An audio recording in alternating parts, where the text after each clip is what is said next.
இதுவரை செவிலியருக்கான வேக்கண்ட் அவங்க கிரியேட் பண்ணவே இல்லை. எங்களுக்கு அது ஒரு சரியான ஒரு ஏமாற்றமா தான் தெரியுது. எங்களுடைய செவிலியர்கள் அனைவருமே எல்லாரும் ஒரு நடுத்தர குடும்பத்துல இருந்தா வந்திருக்கிறாங்க.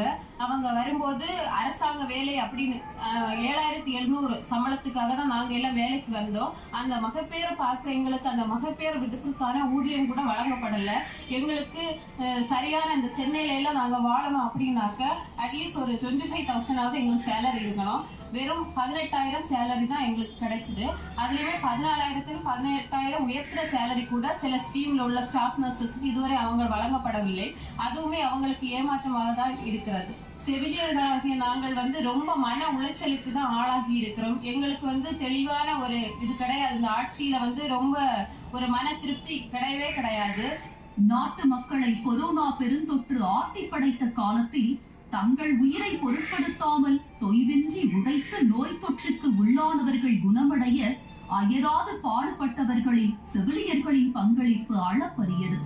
கொரோனா பெருந்தொற்று பரவல் உச்சத்தில் இருந்த போது தமிழகத்தில் உள்ள அரசு மருத்துவமனைகளில் பணி செய்ய 14,000 ரூபாய் மாத சம்பளத்திற்கு சுமார் 6,000 செவிலியர்களுக்கு தற்காலிக பணி நியமன ஆணை கடந்த 2020ஆம் ஆண்டு வழங்கப்பட்டது. திமுகவின் தேர்தல் வாக்குறுதியும் அவர்களை உள்ளடக்கியதாகவே இருந்தது.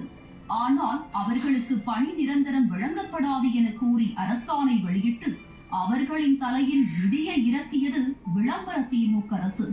இவர்கள் அனைவருமே அரசின் தகுதி தேர்வு எழுதி சுகாதார பணியாளர்கள் தேர்வாணையம் மூலம் பணியில் சேர்க்கப்பட்டவர்கள் தான் என்ற நிலையில் அவர்களை பணி நிரந்தரம் செய்வதில் என்ன பிரச்சனை?